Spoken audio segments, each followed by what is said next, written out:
History is full of amazing stories and memorable people. But we don't care about them. No hits, deep tracks only. Some of the most influential people in the world have been completely overlooked or just plain forgotten. We're digging deep into the history books to bring you their stories. And maybe some laughs along the way. This is History's B-Side.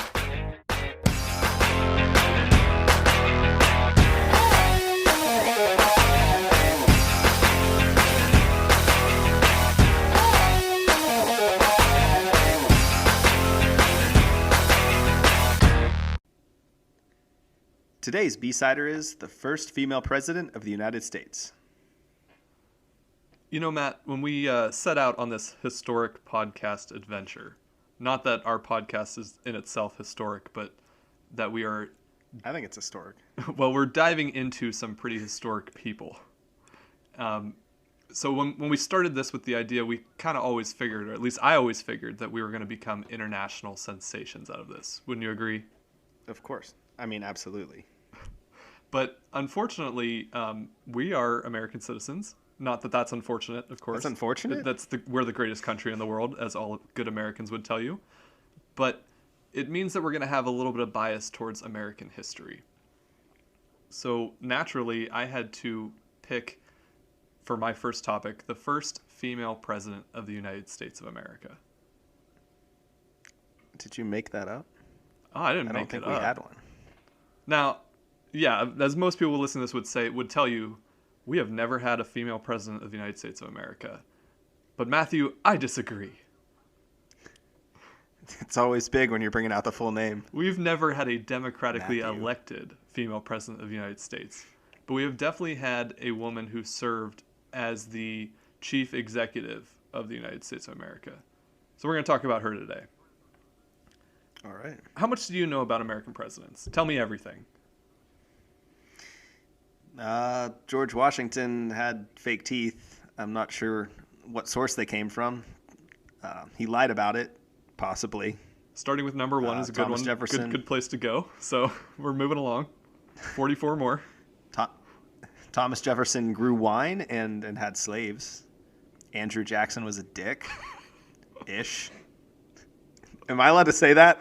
Is that a thing I can say? We'll figure it out down the road when we get that explicit label on our first episode.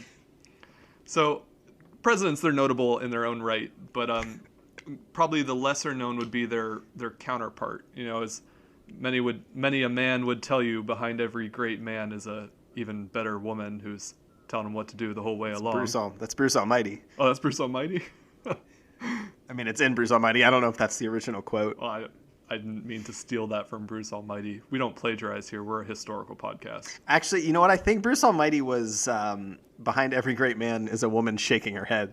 So that's also true. As the married one between the two of us, if it wasn't so late, my wife would be behind me shaking her head right now. But we should definitely have like a video cast where she does that. Subscribe to our Patreon, and at the premium level, you can watch my wife shake her head, disappointed, behind me. And I can't wait for her to listen to this. So getting back to our presidential wives. Not all of our 45 presidents to date have been married. But to make up for it, several of our presidents have had multiple wives. Some multiple wives while they were the incumbent president. The duty of the wife of the president thus far could also serve a role if we do have an elected female president, would be her husband. The role is typically referred to as the First Lady of the United States of America. Now, the First Lady... Do you know where that the term comes from, or why they chose First Lady? Is it... Well, the First Lady isn't technically an outlined position in the Constitution, and you'll hear that referred to a lot in a lot of positions of authority, university presidents or even mayors or governors. We hear our governor referred to as the First Lady of our state, or our governor's wife is referred to as the First Lady of our state. And actually... I didn't know that. Yeah, I can't recall right now which of our presidential wives was the first one referred to as the First Lady, first lady by term. But Martha Washington, the wife of George Washington, our first president, was often referred to as Lady Washington. She was not called First Lady in title, but she was often referred to as Lady Washington, as she was the president's wife. So the term sort of stems from that, but typically when you're getting through the president and his family, you'll often hear any of his children referred to as the first family. His wife is the first lady, and when you get into the vice president of his family, the vice president's wife would be the second lady of the United States of America, second family, things like that. So you'll see that in more places than just president, executive government, but that's where the most notable first lady in our society is typically the wife or the spouse of the president. Actually, can't wait for the first dude. Well, notably, I was just having this conversation about what we would refer to that position as, and in our current time of recording, we have our first ever vice president elect who is a woman. So we were discussing what would her husband be referred to as. Obviously, he's not going to be first because she's the vice president, or she's the vice president elect. So her husband will be referred to as the second gentleman. I thought it would be gentlemen. It had to be something like that, but it makes sense, ladies and gentlemen. The first sir. So one day when we do have a democratically elected first female president of the United States, we will have assuming she's married to a man, we will have a first gentleman serving in the role of what has previously always been held to as the first lady of the United States. As I mentioned, the role is not specifically outlined in the Constitution, but the First Lady does have a full executive office and staff. The position obviously is not an elected position, and it's also not paid. It's the only unpaid position in the office of the First Lady. Interesting. Notably, the two presidents who most argued in favor of the First Lady being a paid position was Ronald Reagan was the first one, and more recently Barack Obama were the two presidents that we've had that really advocated on the fact of the First Lady being a paid position in the White House staff. I mean, it's kind of wild. It's a huge amount of responsibility and work. Right. I mean, not that they don't get adequately compensated in book deals and publicity and but all that's that. all post-presidency. You can't have those Well, emoluments sure, while their husband is the chief executive of the nation. But obviously, all of they don't necessarily need a salary or an income when all their needs are met, full of staff, and you get all this travel and living arrangements. Air Force One. Yeah, they're not spending a lot of money while they are living in the White House. At least not their own money. The duties of the First Lady are not specifically outlined, but typically she's always taken on the role of the hostess of the White House. We talk a lot about how the First Lady is responsible for decorations, especially around the holidays, the Christmas decorations. And several of our First Ladies have taken on the role of revamping the Rose Garden of the White House. In fact, the Rose Garden was planted by one of our former First Ladies, Jackie Kennedy, or Jackie O.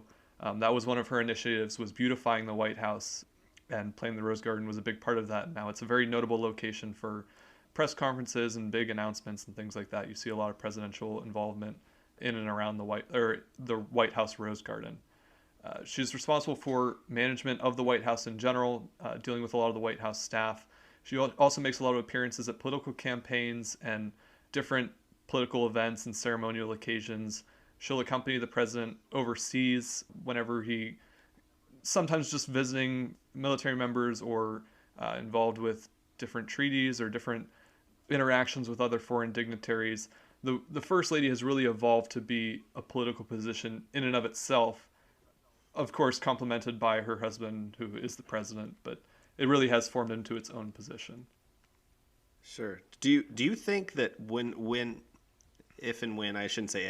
we have our first gentleman, do you think that the roles would remain similar? I mean, I don't want to cross any lines, but it's a typically historically feminine, right? Right, and that's what's interesting is that when you talk about the role of the White House hostess, it's kind of hard to see a first gentleman take on the role of organizing the Christmas decorations at the White House. And that's just coming from a male-dominated society, and the fact that we've only ever had male presidents and female first ladies. It would be interesting to see when we have a elected female president, how does her husband or whatever gentleman or whoever she chooses to fill that first gentleman role, will the duties be the same? Is he going to be perceived as having more influence on her executive political decisions?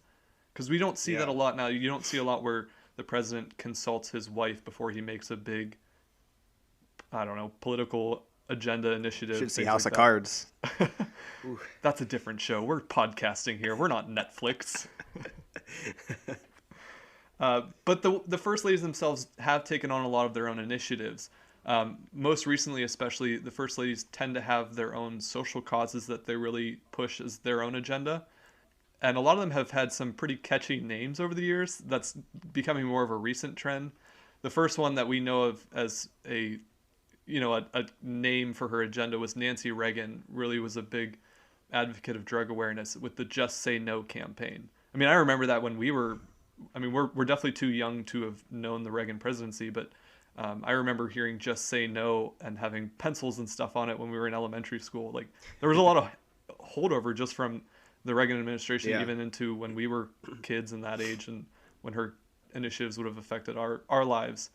But some of the more recent first ladies to memory, Barbara and Laura Bush, obviously mother-in-law, and both of them wives of former presidents. They were both very involved in childhood literacy, promoting that cause. Hillary Clinton was very big in reforming the healthcare system. Michelle Obama did a lot for military families and really put an initiative on childhood obesity. She titled her campaign the Let's Move campaign.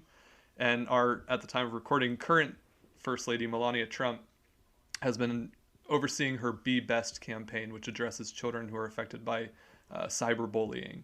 So First Ladies themselves have had a lot of influence and roles for pushing their own agendas, typically just for the betterment of society. But they've also been seen in ways that they've promoted women's fashion and really set the trend for what women in America can kind of aspire to be. Yeah. So at times, as I mentioned, we've had presidents who have not had a wife, or there's been times when a spouse has died while the president was still in office and things like that. And we've had some vacancies where they've had to appoint someone to fill the role of the first lady, or of the White House hostess at the very least. Sure. Some notable times, we'll get to one later on, especially the woman that this episode is featured around actually was the second wife of her president during his presidency of her husband. But some recent examples would even just be when Bill Clinton was the president and his wife Hillary, First Lady Hillary Clinton, decided to run for Senate. She actually took a break or stepped down from being the first lady towards the end of his presidency, and her daughter actually filled the role for her. Chelsea Clinton stepped in as the first lady. Fitting, I suppose. While her mother Hillary ran her Senate campaign.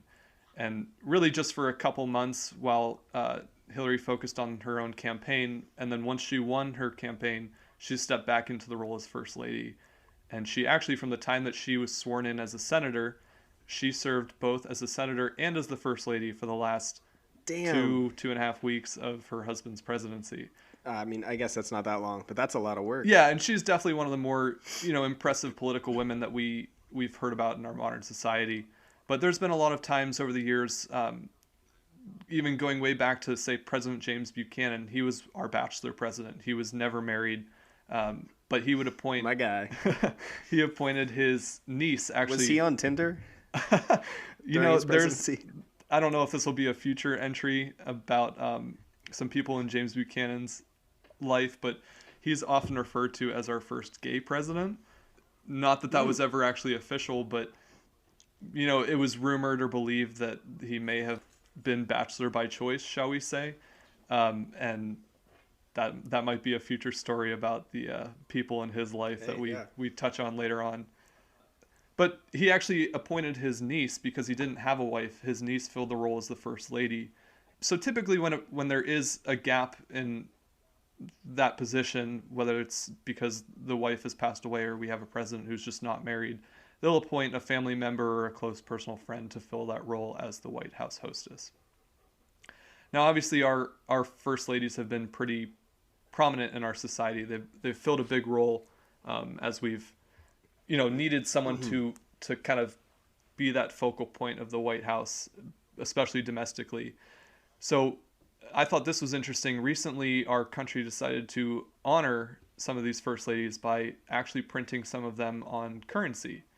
So I don't know if you remember this. When we were younger, the U.S. Mint decided to put out or put an initiative to have a dollar coin in the system. A lot of other countries, especially European listeners, would be familiar that they have a dollar euro that's pretty common over there. And we've always just, for whatever reason, not been keen on having coin in our pockets. Yeah. So in an effort to get rid of it now. in an effort to start putting more dollar coins into society, we introduced what was called the Sacagawea dollar. And I remember these being huge when we were little. I always thought they were the coolest thing. And even in popularity and size, they were like doubloons. I mean, they were pretty big, but it was a gold coin. You're a kid with a gold coin, and you just think that's cool. But it was surprising to me when I learned that they never actually took off real well. I think maybe Sacagawea, we should explain, is the Native American who kind of guided the Lewis and Clark expedition throughout the Western United States before they had become part of the country. But the U.S. wanted to, put some focus on our Native American population and wanted to give some respect to a female pioneer, essentially. But the coin itself never really reached its popularity, either for spending purposes or for collector's purposes. It's hard to say. I mean, I would guess that the biggest thing is that just Americans don't like carrying around coins. But I think part of their idea was that even if the coins aren't circulating, they still benefit the economy by collector's items. But if you only have one version of your dollar coin, how many people are actually collecting it? So they moved on from this initiative to kind of introduce some other dollar coin ideas. And what they moved on to was presidents. As we've gone through this program, the Presidential Dollar Coin Act was introduced in 2007. And what they did was put out a $1 coin. Every so often a new one was introduced with the former president's face on one side. And then the reverse side was a sign of liberty or some kind of nod to a historical event that took place during their presidency. Obviously, they were introduced as in the order that they took office, starting with George Washington and moving on from there. And the program continued up until 2016.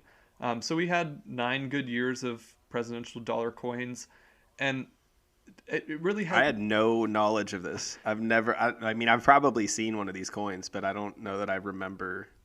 We still have that hang up as Americans that we don't like Barack having Obama's coins on it. Well, you haven't seen a dollar with Barack Obama's face on it. And here's why. It's actually against U.S. law to have a living person's face on currency, with one exception, which we'll get to.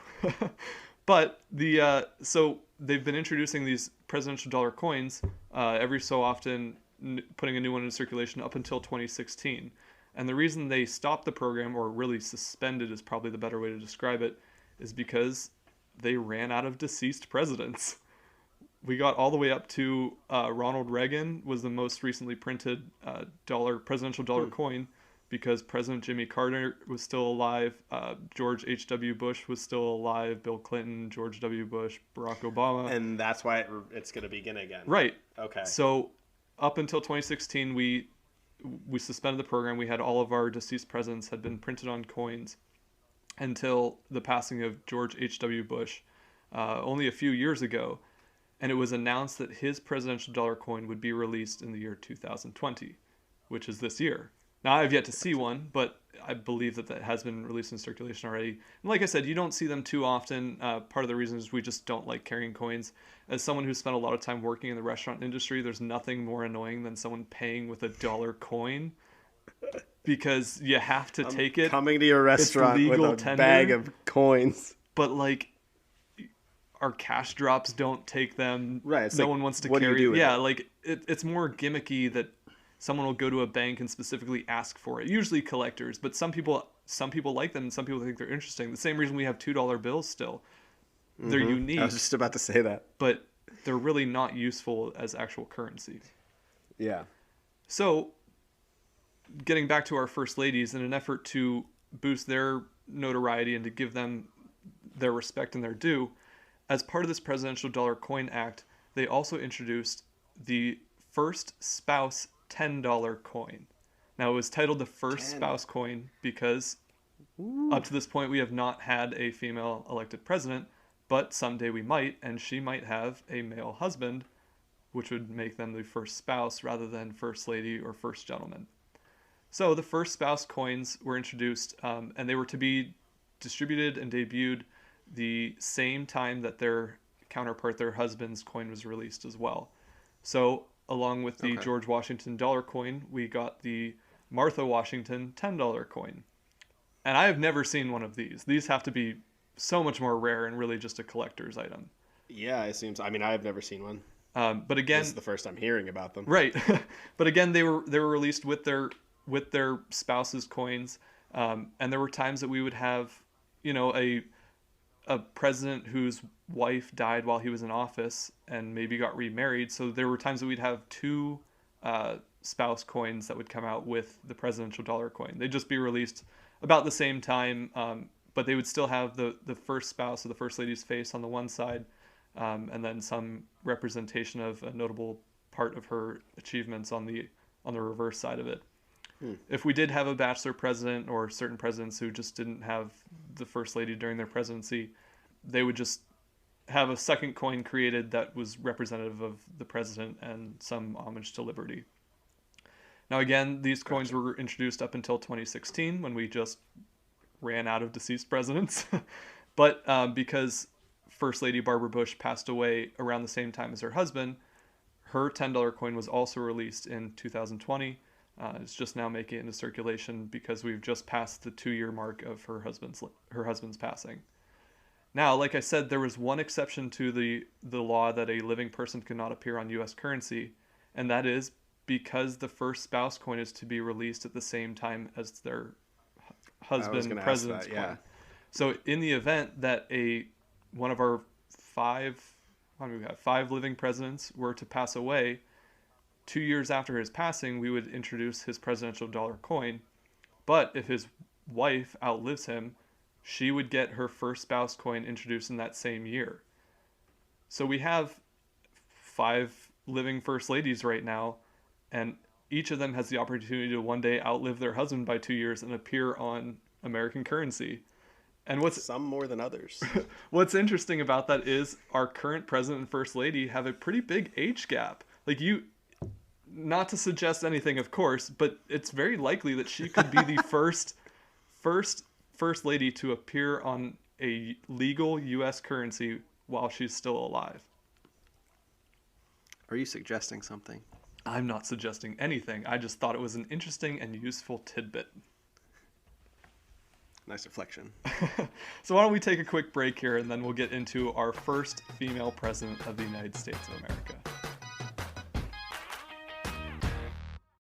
When we decided to make a podcast, the first thing we did was download Anchor. Because we have no money, and Anchor is free. You can also record and edit your podcast right from your phone or a computer. Then, it only takes one click to share your podcast to Spotify, Apple Podcasts, and more. And because we have no money, Anchor helps pair us with advertisers and lets our listeners support the History's B-Side podcast directly on our page. If you've got an idea for your own podcast, download the free Anchor app or go to anchor.fm to get started. So we've been talking about all of our first ladies in the United States, and I want to talk about one of them in particular. Edith Wilson was the second first lady to President Woodrow Wilson. Now, she was born Edith Bowling on October 15th, 1872 in Virginia. The Bowling family were one of the first settlers to the Virginia colony, and she was actually a direct descendant of Matoaka, who we probably better know as Pocahontas. Edith was from a big family. She was the 7th of 11 children, and 2 of them died in infancy, as was the time. Not a lot of good success rates in childbirth back then. But also living in her house were all of her grandmothers, aunts, uncles, cousins. It was a big house, big family. They were also, being from the South, they were pretty staunch supporters of the Confederate States of America, really proud of their Southern heritage.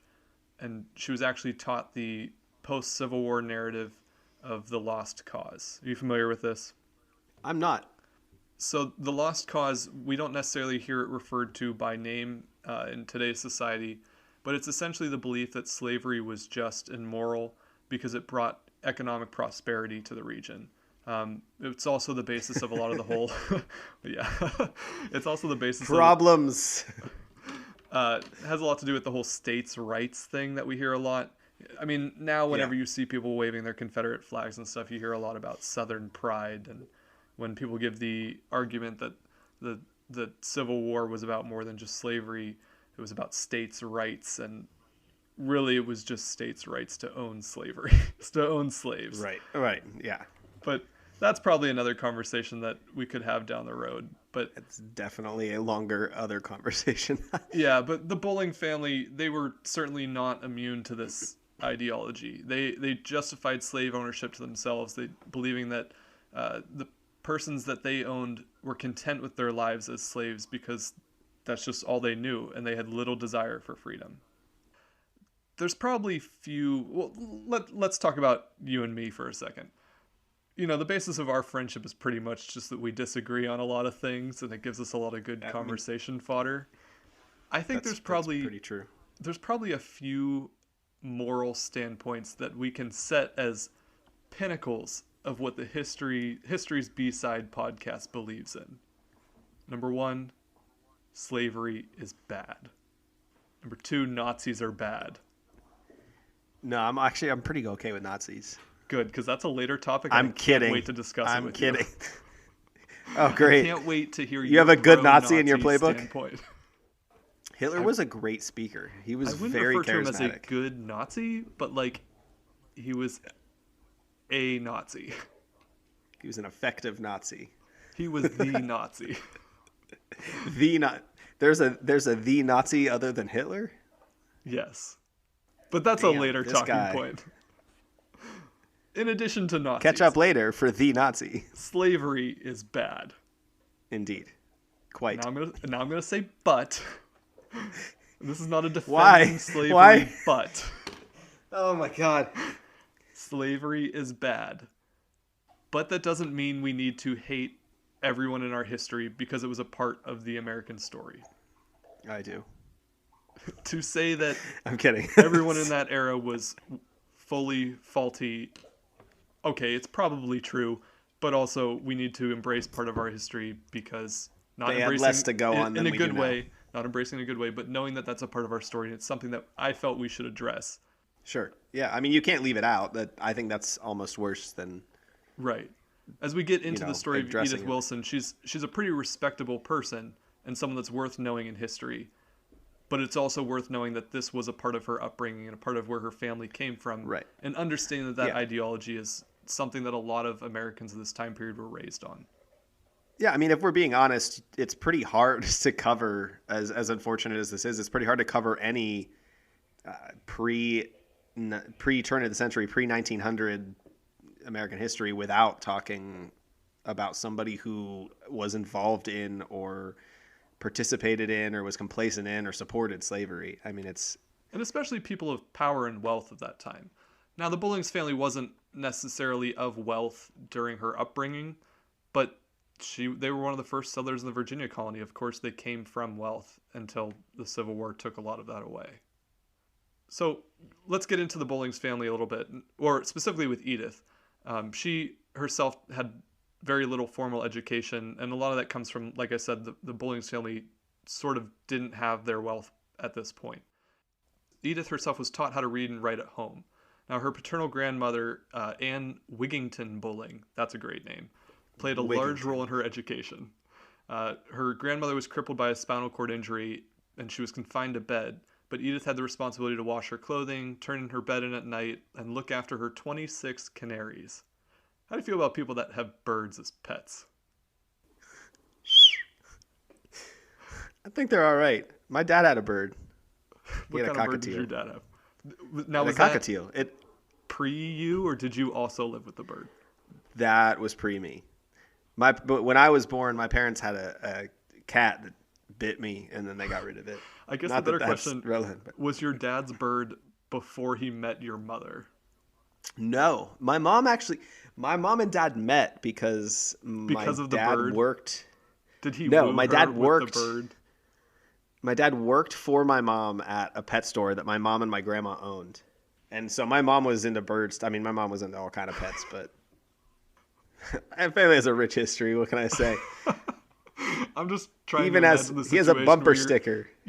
one of your parents seduces the other by saying, "Hey, come check out my pet bird." I mean, I don't know if that's exactly how it went, but Now imagine if he had 26 of them. whew, that's like a whole. I don't know. What do you That's call a mess.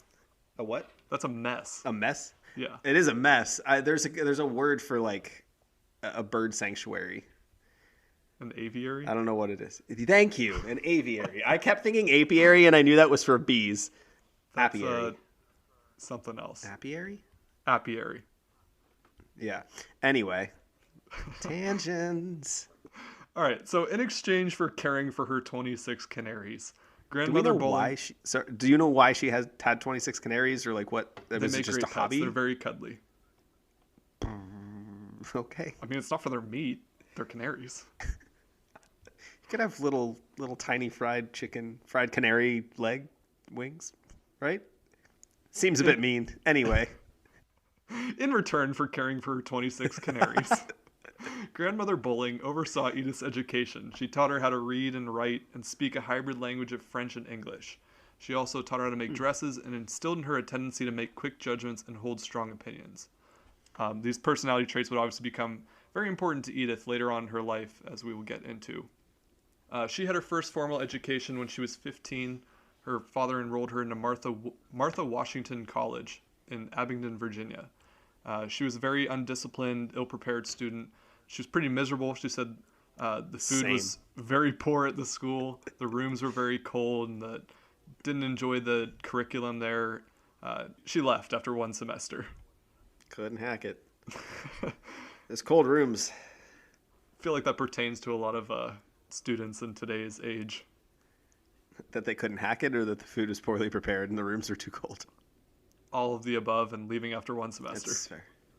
That's fair. 2 years later, she enrolled in Powell's School for Girls, which was in Richmond, Virginia. She noted that her time at Powell's was one of the happiest of her life. But unfortunately for Edith, the school closed at the end of the year after the headmaster suffered an accident that cost him his leg.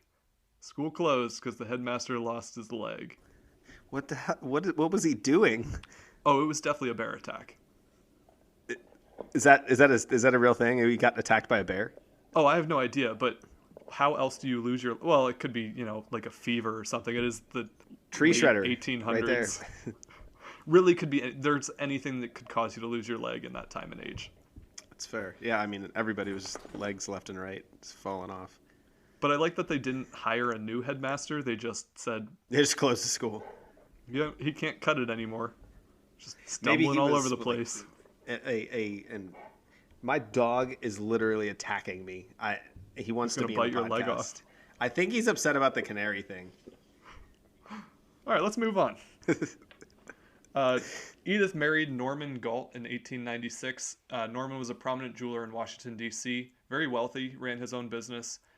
They actually had a son together in 1903, but he only lived a few days. It was a very difficult birth, left Edith unable to have future children.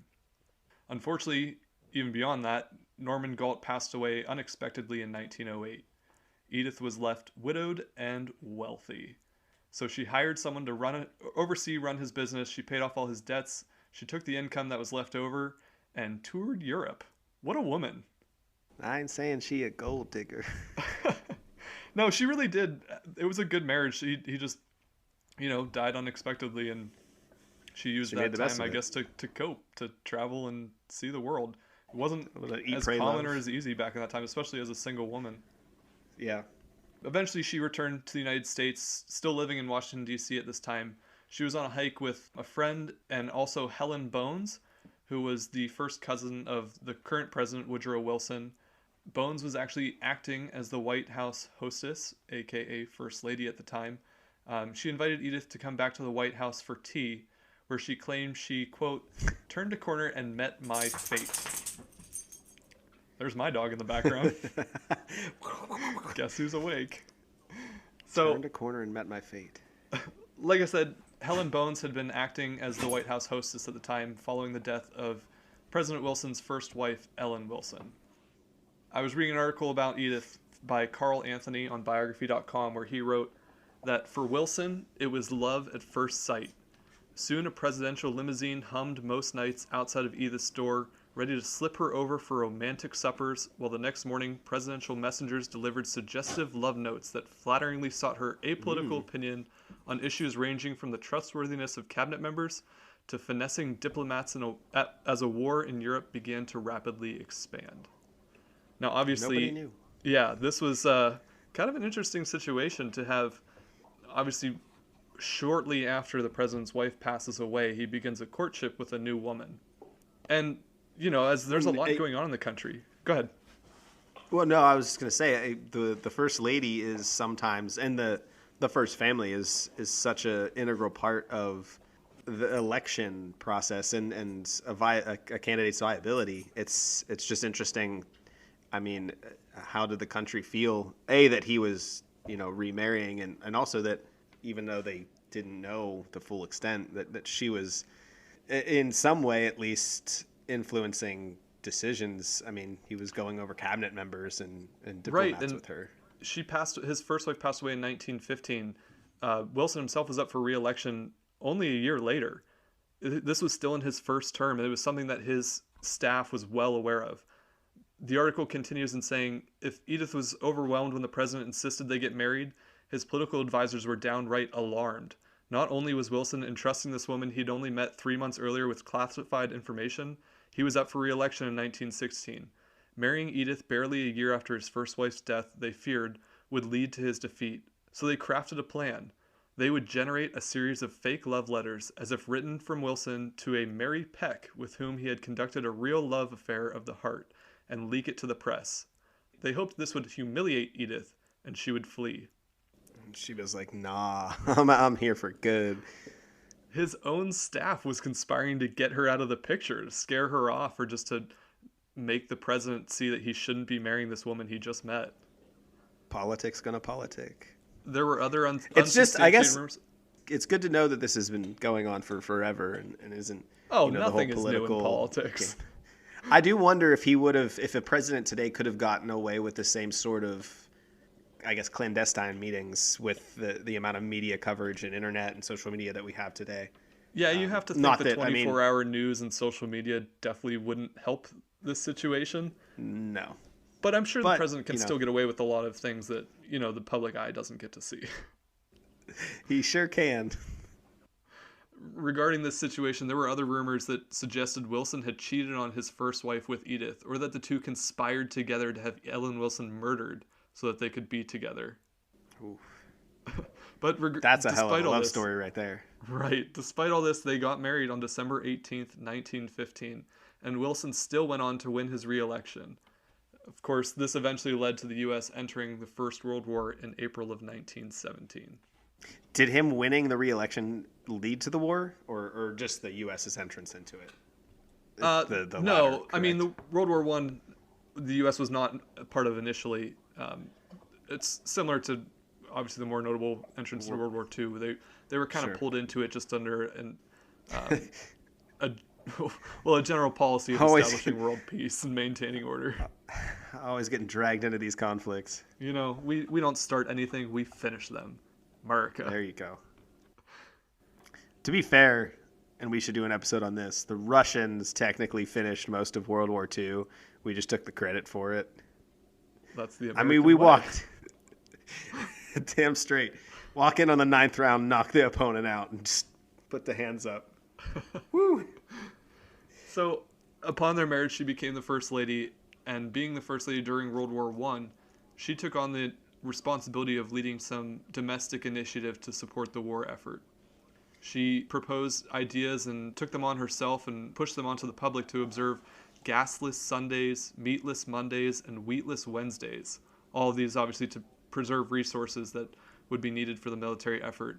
She also had sheep graze the White House lawn to conserve manpower and then auctioned off their wool to raise funds for the American Red Cross. That's creative. Yeah, and I mean, maybe it wasn't for that time, but well, can you imagine today? Well, in today, there's a meme that you see. Well, not really a meme, but a funny picture that's turned into a meme of the president directing some young kid while he was cutting the White House lawn because he just thought like the kid aspired to it and thought it would be a great thing to do, something he wanted to do, and wrote letters to the president, and eventually they'll let him cut the grass. I would have done it as a kid. I would rather see sheep out there. I mean, come on. I mean, I would rather see sheep out there for sure. I'm just saying, I enjoy cutting grass, and if I could have cut the White House lawn, that would have been a cool resume builder, I guess. Well, I mean, having the sheep do it was interesting. Obviously, raising some funds to support the Red Cross as well. She definitely was committed to her role of, getting the public on board to support the war effort, which is a role that the First Lady often fulfilled. She continued, as the war concluded, she accompanied her husband to go sign the Treaty of Versailles in Paris. This made her the first First Lady to travel to Europe during her incumbency. And actually, her presence among the female royalty in Europe at different events or major world history moments like this really helped cement America's status as a world power and put them on equal footing with the other countries. So, I mean, does that imply that the other countries had already had women in power and women going to these sorts of meetings and Well, you have to remember political that affairs? The American democracy was kind of a unique situation. Even at that time, we're now 100 and some years, 150 years into the American experiment, but democracy itself is still sort of a new concept. You have monarchies and stuff, and you see queens and other female leaders in that realm, but you don't see a lot of female presidents and things like that in other countries yet. Obviously, we have some modern examples, but at this time, to see a woman female leader of America travel to represent the country in an event like this is pretty noteworthy. It's something that hasn't been seen before. Okay. So upon their return to the United States, President Wilson began a cross-country campaign to persuade Congress to adopt his idea, which was a part of the Treaty of Versailles, to create a League of Nations.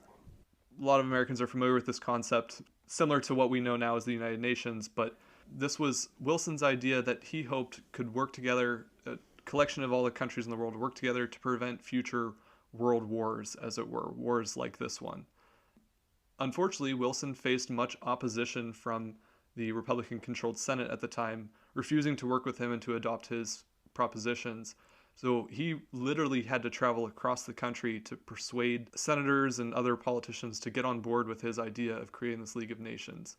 It was a very stressful thing. Travel was not then like it is now, and to be able to be traveling all over the world and then the country to really argue your ideas and try to convince people to back you on this was a lot of pressure and a lot of stress on the president. In fact, in October of 1919, he collapsed just under physical exhaustion and was rushed back to the White House, where he suffered a massive stroke. Edith found her husband unconscious in a bathroom, and it was pretty apparent at that point that the president would no longer be able to fully function. She caused it. She did it. No, it was the stress She just of wanted the to take job. Now, here's where she gets a little shady. If the slavery thing didn't turn you on The slavery didn't do it. Here's where she really starts to kick it into some shady business. Edith decided to continue the administration by conducting a disinformation campaign, misleading Congress and the public into believing that the president was only suffering from temporary exhaustion, which required extensive rest. She refused to allow her husband to resign and let Vice President Thomas Marshall assume responsibility of the presidency. Instead, she assigned herself to the role of presidential steward. She maintained that role for the final 17 months of her husband's presidency. Edith, and Edith alone, decided who and which communications and matters of state were important enough to bring to the bedridden president. Now, in her own words, she said, quote, "I studied every paper sent from the different secretaries or senators and tried to digest and present in tabloid form the things that, despite my vigilance, had to go to the president. I myself never made a single decision regarding this disposition of public affairs. The only decision that was mine was what was important and what was not, and the very important decision of when to present matters to my husband." Bull crap. You're telling me that you know the most important secrets and most important policy decisions of the country, and you are not influencing these at all. Instead, you're going to your just completely incapacitated husband and explaining them to him so he can make these big decisions with no influence of your own. No, she was completely, just in and out. Perfect reporting. Yeah, Edith was making those decisions on her own. She was conniving. She was clever. Very much so. She knew Edith what she was doing. was far and wide the acting president of the United States of America. For 17 months. Yeah, for a year and a half. Almost a year and a half.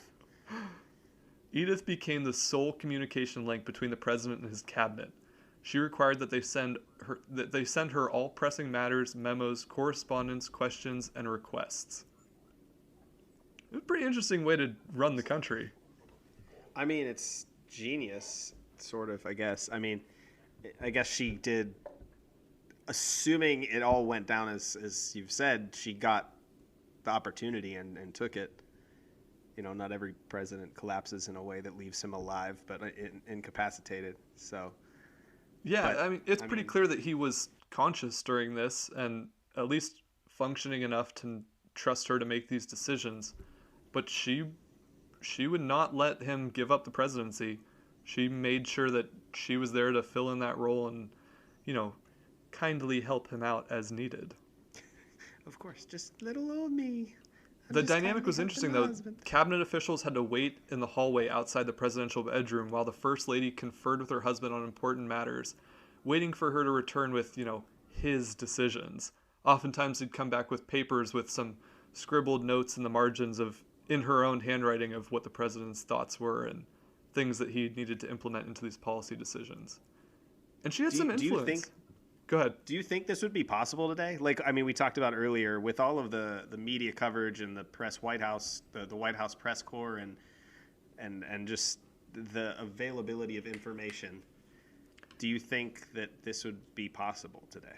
It would be difficult. Obviously, just the amount of coverage and exposure of the president that we see, it would be very hard to conceal something like this. But at the same time, when it comes to matters of the president's health, they're pretty coy about what information they release. And, the president is the most powerful man in the country. I don't see a lot of people who want that job willing to give up that power that quickly. Yeah. There hasn't been a lot of times where the president or the vice president took power while the president was still alive. Where the president recognized himself as unable to handle the duties of the office. Even when something like this were to happen, a lot of times they would try to recover through it or govern the best they can. And it certainly helps when you have a wife who's willing to take on the duties of the job for you. Yeah.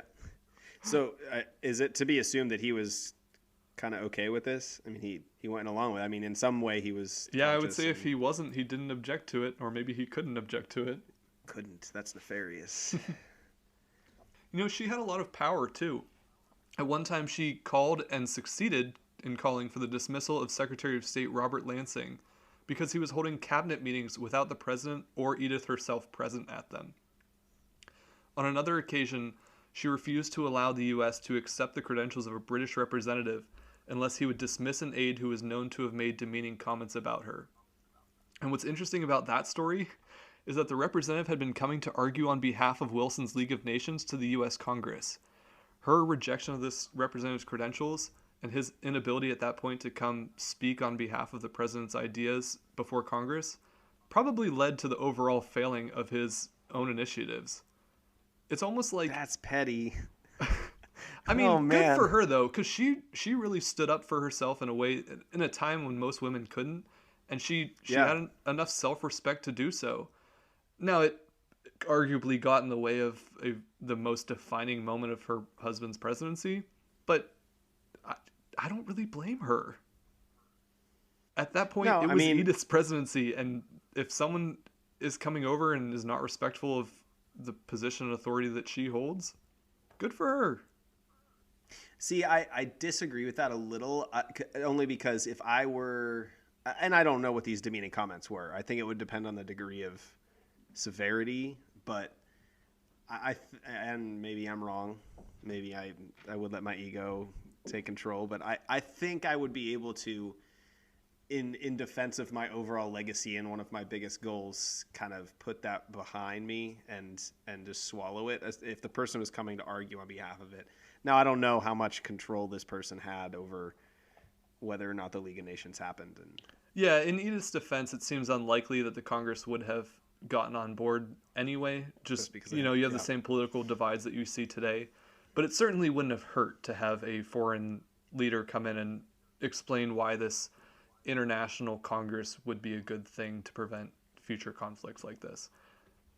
So, I mean, Edith, she really held her ground on this and stood firm. And, she really affected policy for the last year and a half of her husband's presidency.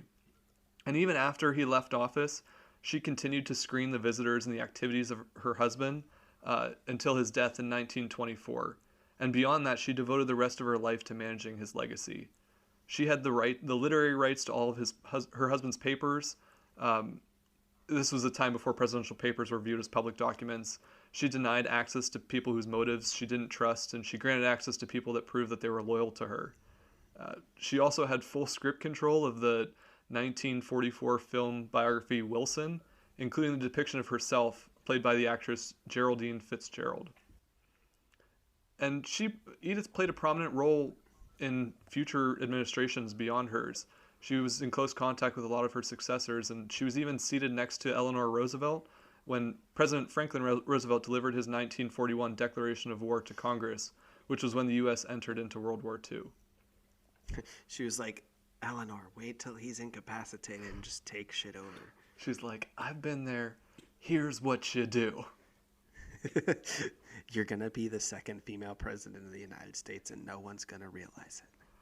To be fair, FDR had his own health issues, but yeah, I haven't researched Eleanor very much, but I would suspect that she had a little bit more reserve in sticking to the first lady roles than maybe Edith had herself. Sure. Edith lived to the age of 89. She passed away in December of 1961, the same day that she was supposed to be the guest of honor at the dedication ceremony for the Woodrow Wilson Bridge across the Potomac River on what would have been her husband's 105th birthday. Edith's role as the First Lady, or as she called herself, the presidential steward, has been pretty hotly debated since she left office. In 1921, which was the year that they left office, Wilson's chief of staff, Joe Tumulty, wrote, quote, "No public man ever had a more devoted helpmate, and no wife a husband more dependent on her sympathetic understanding of his problems.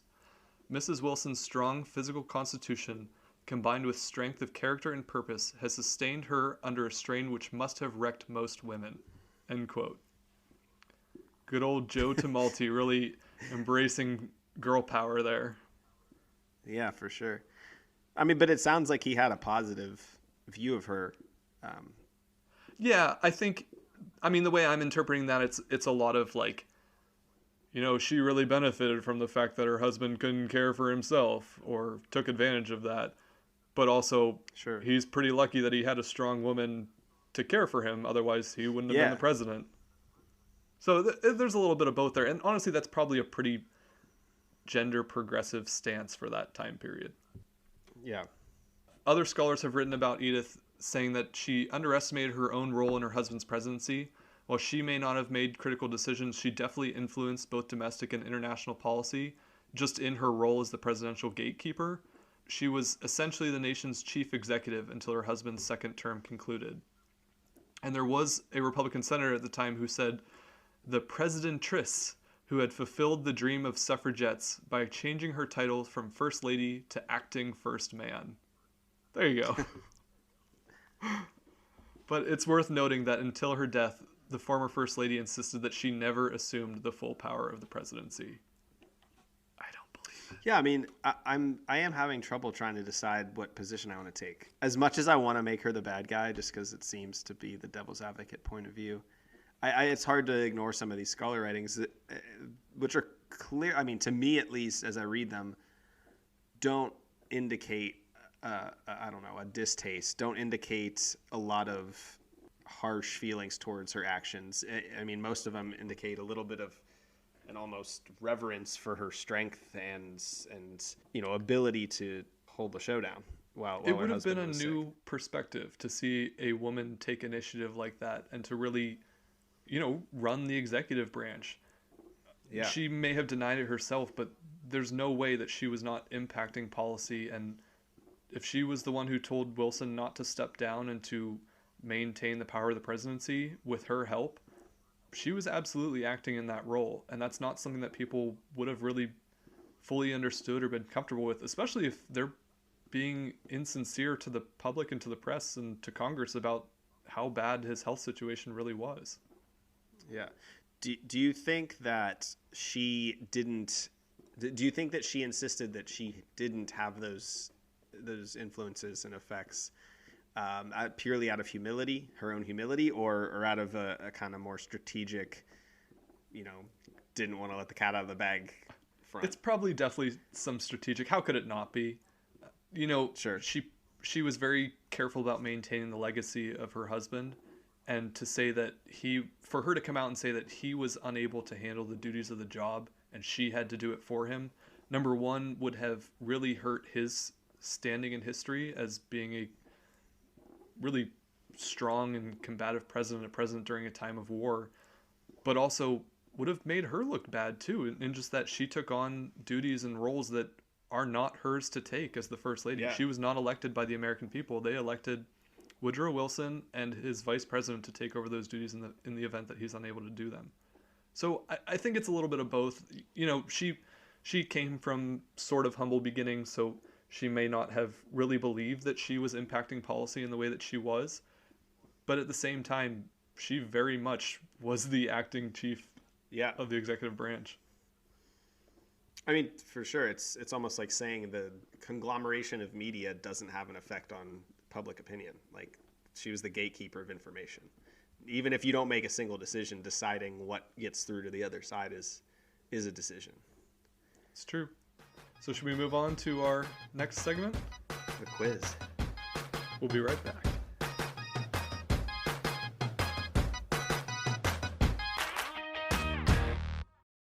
We just want to take a minute and thank you for listening to History's B-Side. It takes a lot of time to research and put these episodes together, so we wanted to let you know how you can support the show going forward. Go ahead and subscribe at anchor.fm/History's B-Side or wherever you're listening from. If you'd like, leave us a review and tell us what you think of our show. If you're interested in advertising with the show and hearing your message in a spot like this, send us an email to historiesbside@gmail.com. We're looking forward to hearing from you, and thanks for listening.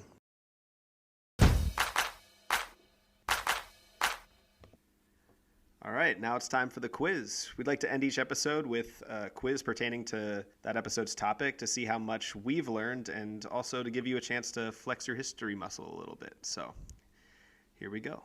Bring it on. First Lady Trivia. So, to start off with something more relevant to the topics we talked about today, you mentioned that one of the duties of the First Lady is to act as hostess of the White House. Of course, no gathering is complete without a fine set of china on which to serve your meal. Who was the first First Lady, I should say, to use American-made china? Ooh, I have no idea, but I'm going to make a guess. Because I believe they still use Lincoln's china at a lot of the formal dinners at the White House. So I'm going to go with Mary Todd Lincoln. Mary Todd Lincoln. That is incorrect. The correct answer is Edith Wilson. Ah, man, I should have known that. That was one of the harder ones. I kind of wanted to throw you a curveball there since we just spent an hour talking about her. Yeah, you would think that I, studied her a little bit or something. Yeah, you can't study everything. All what right, else you got for me? Second question. I'll give you an easier one, hopefully. You actually mentioned this individual during... Actually, you mentioned all three of them at some point, but... only one First Lady has been elected to public office. Name the First Lady and the position she was elected to. Hillary Rodham Clinton, U.S. Senator from New York. There you go. See, I didn't even have from New York. I just had U.S. Senate. I wouldn't be surprised if we have more future first ladies that run for public office in the near future. Oh, yeah. I mean, this question's... I mean, Michelle Obama's been rumored already. I don't know that we're going to see a Melania Trump someday, but who knows? Oh, Lord. And, I mean, as you see more women getting elected into office, it's going to happen. It's inevitable, yeah. The first ladies themselves are becoming public figures and especially affecting policy, so it'll be interesting. Yeah. And our third and final question, a little bit of a shot in the dark here, but use your best guess. Who was the first lady to wear pants in public? Oh. Shoot, I actually read this. And, like, all of me wants to say it's also Hillary Clinton, but, like, she's just famous for the pantsuits. Was it Jackie O? It was not. Nancy Reagan. Oh, that was going to be my next guess. Was it? I was making mental notes as you mentioned them. Jackie O was too much for fashion. She was wearing dresses and stuff. So I just figured she was the fashionista of the group, so maybe she was. But yeah, Nancy Reagan makes sense. It's a good guess. Close. All right, well, that's been our show today. So hope you learned a little bit about Edith Wilson, the United States' first female president, and come back for some more History's B-Siders. Thank you guys for listening. History's B-Side is an independent, listener-supported podcast. Leave us a review or subscribe to the show on your favorite podcasting service, and follow along on Facebook, Twitter, and Instagram at History's B-Side. Send us your feedback or inquire about sponsorship and advertising opportunities by emailing us at historiesbside@gmail.com. You can support the show by visiting anchor.fm/historiesbside. This episode was researched and produced by your hosts, Matt Melito and Phil Hall. Thanks for listening to History's B-Side.